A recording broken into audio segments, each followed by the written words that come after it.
Doctor Asif Nazrul আপনারা সতর্ক হয়ে সসম্মানে পদত্যাগ করুন। প্রত্যেক উপদেষ্টার পিছনে কানেকশন বের করে করে আমরা টার্গেট করে করে তার বাসা ঘেরাও করবো, সচিবালয় ঘেরাও করব। কেন ডক্টর ইউনূসকে বসানোর জন্য, আসিফ ভাইকে বসানোর জন্য, নাহিদ ভাইকে বসানোর জন্য ফাইট করতে হয়েছে।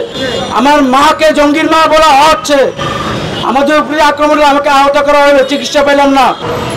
আপনাদেরকে আমি হুঁশিয়ার করে যাচ্ছি, উপদেষ্টা মণ্ডলী, ডক্টর আসিফ নজরুল আপনারা সতর্ক হয়ে সসম্মানে পদত্যাগ করুন। এই দেশ নিয়ে ছিনিমিনি আমরা সহ্য করবো না। হাসিনা পালায় গেছে 5ই আগস্ট, সেই 3 আগস্ট প্রশাসন, সেনাবাহিনী থেকে শুরু করে প্রশাসনের সাথে গোল টেবিল গোপন বৈঠক করে প্রধান উপদেষ্টা হওয়ার ষড়যন্ত্র করছে। প্রধান উপদেষ্টা যখন তাকে সে প্রধান উপদেষ্টা হবে, তার পছন্দ মতো উপদেষ্টা মণ্ডলীতে লোক নিবে।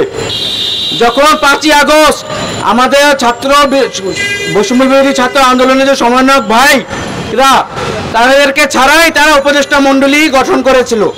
তাদের 5ই আগস্টের সেই বৈঠক আমাদের ছাত্র সমন্বয়ক ভাইরা প্রত্যাখ্যান করেছে। ওই ডক্টর ইউনূস, আসিফ ভাই এবং নাহিদ ভাইকে উপদেষ্টা মণ্ডলীতে ঢুকানোর জন্য তাদের ফাইট করতে হয়েছে। কেন? প্রথমে পুলিশের উস্কানিতে যখন আমাদের উপর অন্যায়ভাবে হামলা করা হয়, গ্রেফতার করা হয়, এর পরের দিন জনগণ বিক্ষুব্ধ হয়ে প্রথম আলো, ডেইলি স্টারের বিভিন্ন জায়গার সামনে প্রতিবাদ করে। কোনো এক জেলা বা বিভাগের প্রথম আলো ভাঙ্গা একটা সাইনবোর্ড কয়েক ভাই নিয়ে আগুন দেয়।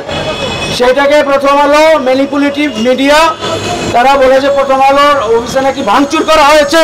আমাদের উপদেষ্টা মহলের অনেকে আমাদের উপরে অন্যায়ভাবে আক্রমণ, অন্যায়ভাবে গ্রেফতারের বিষয়টাকে এড়িয়ে গিয়ে তারা সংবাদপত্রের স্বাধীনতার উপর হস্তক্ষেপ, সংবাদপত্রের উপর আঘাতটাকে ফোকাস করেছে। উপদেষ্টা নাহিদ ভাইয়ের কাছে প্রশ্ন, আপনি যে সংবাদপত্রের স্বাধীনতার কথা বললেন, ক্ষুব্ধের কথা বললেন, সংবাদপত্রের উপরে হামলা বরদাস্ত করা হবে না বললেন, আমাদের উপরে যে অন্যায়ভাবে আক্রমণ করা হয়, আমাদের উপরে যে পঙ্গু করা হয়, আমাকে জঙ্গি নাটক চেষ্টা করা হলো, আমার পরিবারকে আমাদের গ্রামে অবস্থা করা হচ্ছে, আমার মাকে জঙ্গির মা বলা হচ্ছে, আমাদের উপরে আক্রমণ, আমাকে আহত করা হলো, চিকিৎসা পেলাম না। যার বিরুদ্ধে আপনি কি ব্যবস্থা নিয়েছেন? কোন চেইন অফ কমান্ডে তাই আমাদের উপরে অ্যাটাকটা করা হয়েছে? এটা আপনি তদন্ত করছেন?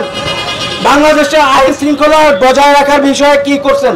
বাংলাদেশ 3য় মাস হয়ে গেল, 2000 ভাইয়ের লাশের উপরে, 20,000 আহতর উপরে দাঁড়িয়ে আপনারা দেশের স্বার্থে কি কাজটা করতে পারছেন? আমাদের এই বিপ্লব 5ই আগস্ট বিপ্লব চিন্তাই হয়ে গেছে। 3ই আগস্ট এই প্রথম আলোর স্পন্সর, ইসকন ভারতীয় দালাল, প্রথম আলো, ডেইলি স্টার, তথ্য সন্ত্রাসের রক্ষাকারী আসিফ নজরুল 3 তারিখ থেকে বাংলাদেশের আওয়ামী লীগের বাংলাদেশের বিরুদ্ধে ষড়যন্ত্র করে আসতেছে। ছাত্র জনতা জান দিয়ে শহীদ হয়ে বাংলাদেশকে স্বাধীন করেছে, কিন্তু 5ই তারিখে সে ছাত্র জনতাকে বাদ দিয়ে উপদেষ্টা মণ্ডলী করার ষড়যন্ত্র করা হয়।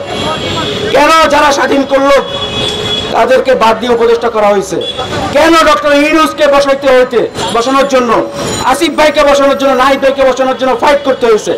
কেন এখনো আওয়ামী বি টিম এবং ভারতীয় আগ্রাসনের দোষর, আওয়ামী প্রেতাত্মার ফ্যাসিস্ট লোকজন রাষ্ট্র কেন এখন উপদেষ্টা মণ্ডলে ঢুকতে পারছে?